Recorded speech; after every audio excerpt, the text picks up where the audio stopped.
All right, everyone. We have two very, very special guests for our next conversation. I'm absolutely riveted by the subject of capital markets, and it's a huge honor for us to have two extraordinary experts like yourselves with such a window into two of the largest markets in the world. So let's get into it because there's an awful lot to discuss. 2023 has been a better year than 2022. Hallelujah. But maybe not as good as 2021, at least so far. And so maybe if I could turn first to you, Laura, and ask you, what are the trends you see right now that should encourage investors and you find encouraging? And what are the trends where people need to take a closer look, maybe not necessarily, stay up all night and worry about, but, the investors need to pay attention to in the short term? In the short term, if you're talking about the equities market, yes. I mean, obviously this year there has been a drop in IPO globally for very obvious reasons because of the interest rate. But looking forward, I think interest rate will remain high for some time, certainly in the short term. So for the investor in the equity market, they really need to look at what are the companies that has the long-term potentials. And I would say what we are seeing in our market are new economy companies, healthcare. These are, some of those have been happening since a few years ago. And now we are seeing a lot of the new economy companies coming on stream, health sciences, sustainability products, and so on. I think these are the trends that will be coming. I'm sure, it will be similar in other markets as well. Thank you. So, Julia, what would you add to that? And I get it. Homework on new economy companies. In general, now is the time to do your homework. You can't just ride the macro and the rising equity prices. What would you add to that? And actually, let's turn the corner. Longer term, what do investors need to be focused on? Well, I'll just reiterate what Laura said, that I think in the first instance, it's making sure that you understand that the companies can navigate the higher for longer interest rate environment. I jokingly said in 2010 that we'd never injected so much liquidity into the system, and therefore, by definition, we'd never taken so much out. That unfortunately was true in 2010, 2012, 2014, 16, 18, 20, up to about 22. And therefore, a lot of business models have been built in an environment where they were structurally in a different place than they are now. So that is one of the most immediate areas of focus. The mega trends for where value and kind of opportunity are going to come from is really where people then need to pivot to next.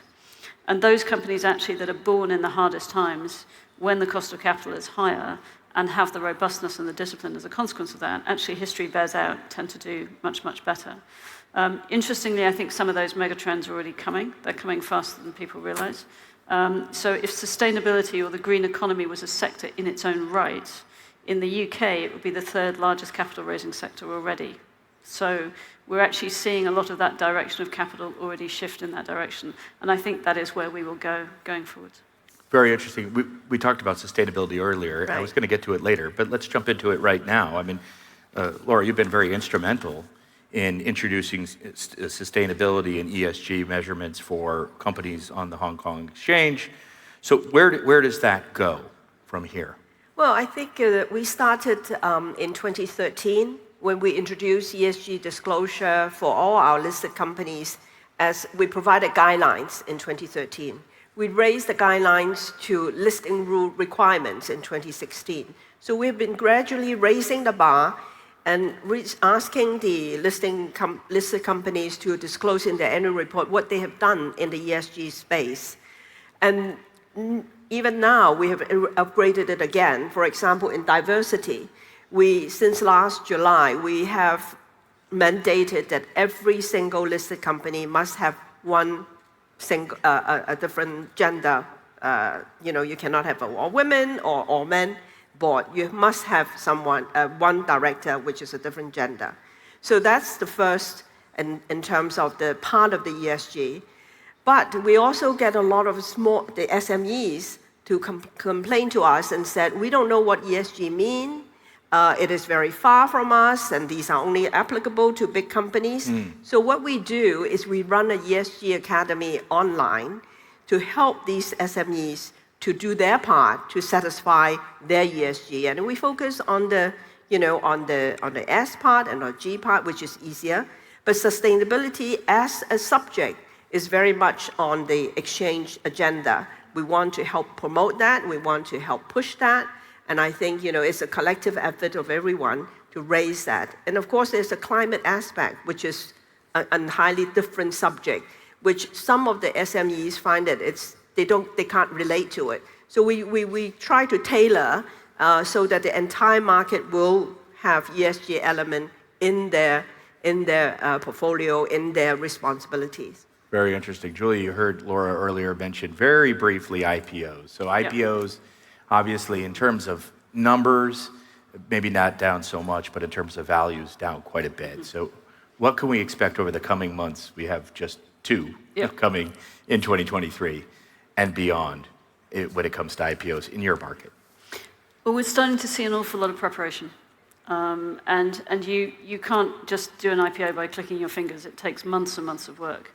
And one of the things that has accelerated quite remarkably over the course of the last 2 or 3 months in the UK has been the number of companies that are preparing to come.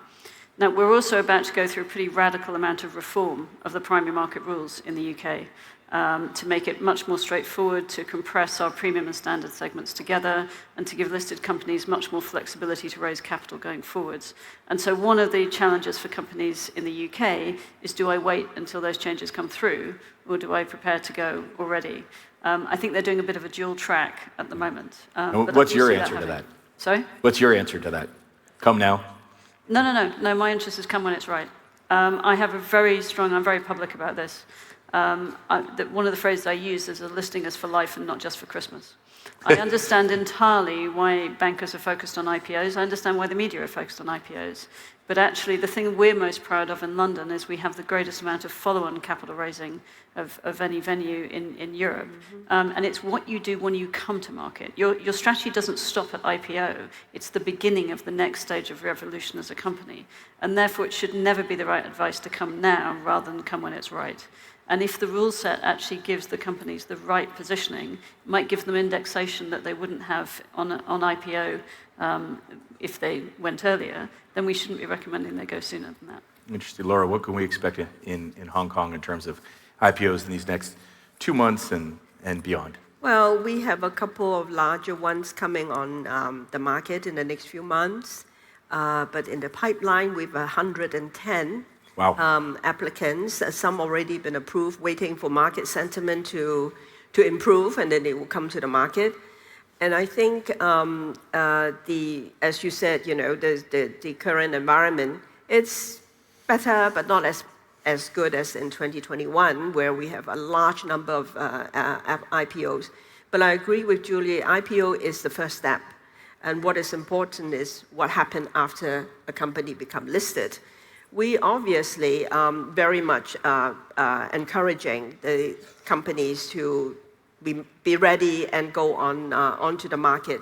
And at the moment, we have more that are waiting, but we are not short of supply. Any markets more attractive than others? What do you mean by that? Geographically. Oh, geographically? At the moment, most of our applicants are from China and from Southeast Asia.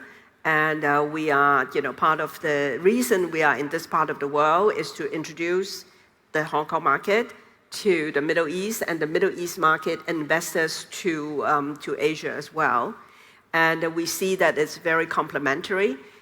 Asia's market is vibrant, dynamic, and Middle East has a large new hub of trade and capital flow. So that let Hong Kong play our role of being a connector. Yeah, and Julie, of course, we're all aware of the London Stock Exchange's rivalry with the New York Stock Exchange, with with NASDAQ. Anything you would add to that when it comes to markets and where you're looking? Well, London is, and has been for a very long time, the most international exchange in the world. We have more companies from different countries listed on our venue than anywhere else. It also means we've got a huge amount of connective tissue. So we've got Shanghai and Shenzhen Stock Connect, we've got dual listing capabilities with a lot of different jurisdictions. And we fully recognize the desire and the aim of domestic capital markets to grow. One of the things that we can see ourselves as is that incremental window that provides, after a domestic listing, after an initial listing, the ability to gain access to incremental capital and get more of a window for that company for a global positioning. That has been our strength for many, many years, and it's not going to change. One of the pivots in the UK is to direct even more domestic capital into the UK listed markets as well. So we have the second largest pool of institutional investment in the world in the UK. We haven't been directing as much of it into our equity markets in the past as is government and actually opposition intention to do in the future. And that gives us more opportunity as well. And that's something that's sort of outside of your control, but where you can be active in the conversation. Yeah. And in terms of what is in your control as the chief executive of the London Stock Exchange, what can the exchange do to improve capital markets? Well, I see it as two lenses. So the phrase I use repeatedly, as you can tell, I have a lot of phrases I use a lot. Right, yes. One of them is that stock exchanges are conveners. Our job is to bring together those who have capital with those who need capital and service an objective. Now, we also think of ourselves now increasingly as conveners of the conversation. The reality is that stock markets become known as the shorthand for the efficacy of the capital markets ecosystem as a whole. In most jurisdictions, I suspect Laura feels it as much as I do. And the reality is, I don't directly influence what high-quality, high-growth companies get started in the UK. I don't actually influence what pension funds and insurance have as their risk appetite to invest. I actually run a 300-year-old fintech that matches the prices of both sides of that. But the reality is that we can be much more front-footed about the conversation about where that evolution needs to go. So I actually do chair a task force in the UK called the Capital Markets Industry Task Force that is designed to do exactly that. So I do think stock exchanges can play a really critical role in convening the conversation for the entirety of the ecosystem. But I think they can also think about their job differently. So if you think your job's a convener, it isn't intuitively obvious to me why you would only ever do that in the public listed markets, except that's all we've ever done. What exchanges are is they are great big network effects. We were Facebook before Facebook was Facebook. Our job is to create the network effect, the confidence, the scale, the rules, to enable people to transact at pace and at scale. Now, there's no reason why you can't do that across every stage of a company's life cycle and get much better at bringing the private and the public markets together. Now, we haven't done that historically, but that is something that the London Stock Exchange is absolutely leaning into playing a role in doing in the future. So it's not just the conversation that we can convene. We can actually look at our own business models and see how they can evolve to meet the needs and demands of companies of the future. Very interesting. Laura, what can the Hong Kong Stock Exchange do to improve capital markets? And what would you like to see improved that's outside of your control? I think there are certainly factors within our control that we can do to improve the market. In terms of market infrastructure, to improve, some of the, for example, some of the rules that are perhaps should be updated to make it much more efficient for the end user, for the investors. What are outside our control is that, whenever there are regulatory changes that are imposed by our regulator, which is for the benefit of the entire market, there are often pockets of resistance from our stakeholder, different segment of the investor. And our role as the exchange is to bring all these interests together so that we can move forward. So that is, I think, to some extent within our control, some extent not within our control. Beyond that, I think, geopolitical tension is something that we all have to navigate and is completely beyond our control. Thank you. Julia, emerging technologies enabling new assets out there. How do policymakers balance spurring innovation on the one hand, while managing risks? It's an interesting challenge. And I was a regulator for 7 years at the FCA, so I lived and breathed this every day. I think the managing risks part. And the spurring innovation, actually. So the FCA actually pioneered sandboxes to create safe spaces for companies actually to trial new innovative ideas. And if you look at the number of neobanks we've got in the UK that have started as a consequence of that, then I think that's actually a very good illustration that it can work. But it requires an acknowledgement that you're going to create a safe space to take risk and to innovate. And the idea that policymakers need to be at the front edge of that, rather than kind of create the framing and the shaping of the space in which it can operate, and then make sure that they're following swiftly behind in terms of addressing any risks, I think is the right way. I think the UK has taken a principles-based approach rather than an idea that they are going to dictate exactly the space of that innovation. One of the great things about financial markets is that they can evolve and they can evolve at pace, so long as they can do so in a principled fashion and following good conduct. And I don't think there's actually too much for conflict. The next challenge we're all facing is the true digitization of our markets in terms of tokenized assets and the sandboxes for that. The UK has one, numerous other jurisdictions around the world do, and that's essential because that can unlock phenomenal value for the way markets function. But it has to be done safely. And it has to be done through the lens of regulated markets and recognizing that regulated markets are here to stay rather than through the idea of decentralized finance, I think. Very interesting. Tokenized assets. Right. Please. It's not yet recognized in the Hong Kong jurisdiction. So the exchange is not in that space. But I would say what I would like to add to Julia is that we see the disruptive technology is a challenge. The other challenge is private market. I think companies now, some of them choose go to private sources instead of coming to the public market. But of course, as Julie said, when we have a public market, when things are regulated and transparent, I think that offers the best investor protection and level playing field. I think that is something that we all face as a challenge. We have increasingly seen an alternative type of avenue for capital, and I think the public markets still play a very important role in that. Laura, last question I want to put to both of you. It strikes me as extraordinary that you are both leading enormous financial institutions, exchanges in the world's largest markets, and you're both women.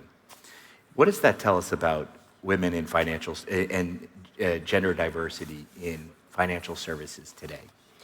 I think in exchanges, we are unusual exchanges as a business because not only we have the London and Hong Kong headed by women, the NASDAQ is run by a woman, Adina, and New York Stock Exchange also run by women, and I understand chairman of Tadawao is also a woman, and we have French, right? And Luxembourg. And Luxembourg. Probably more. Yeah. So I would say that we are a shining example that women can run a financial services firm and particularly challenges as exchanges. Yeah, quite right. Please.